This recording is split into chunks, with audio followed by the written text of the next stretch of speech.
Hi friends, இப்போ நம்ம என்ன பண்ண போகிறோம் பார்த்தீங்கன்னாக்கா கருப்பு கொண்டக்கடலை முளைக்க வச்சுருக்கோம். அது வந்து இப்போ கபாப் பண்ணுவோம். இப்போ வந்து அதை அரைச்சிட்டு வந்துடுவோம்.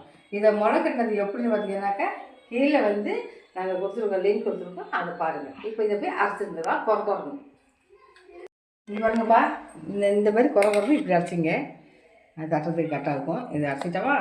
இப்போ வந்து இந்த உருளைக்கிழங்கை மசிச்சுக்கலாம். வேக வச்ச உருளைக்கிழங்கை மசிச்சுக்கலாம்.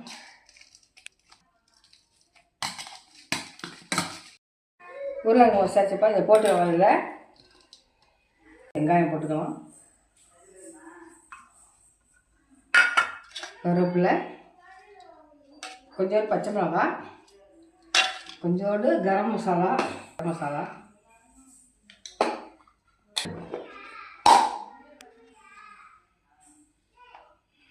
சால்ட்டு தேவையான போட்டுங்க. மிளகுத்தூள் கொஞ்சம் போட்டுங்க. அவ்வளோதான். இதை பறிஞ்சிக்கலாம். இப்படி தட்டிக்கலாம்பா.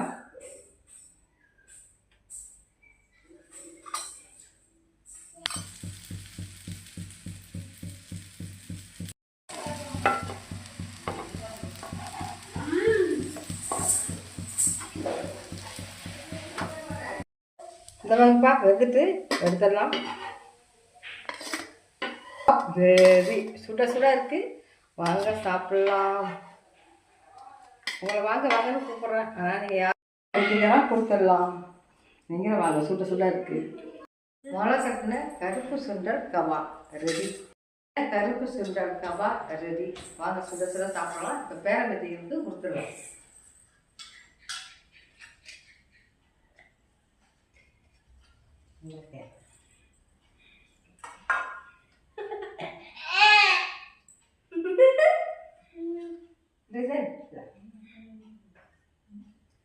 பாப்பாவுக்கு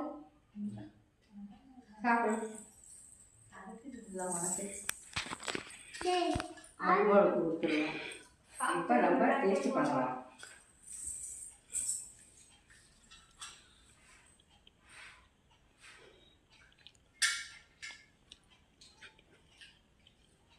சூப்பராக எல்லாம் காரங்களும் எல்லாமே அந்த கிழங்கு இந்த கொண்டக்கடலை எல்லாமே டேஸ்ட்டு கரெக்டாக இருக்குது.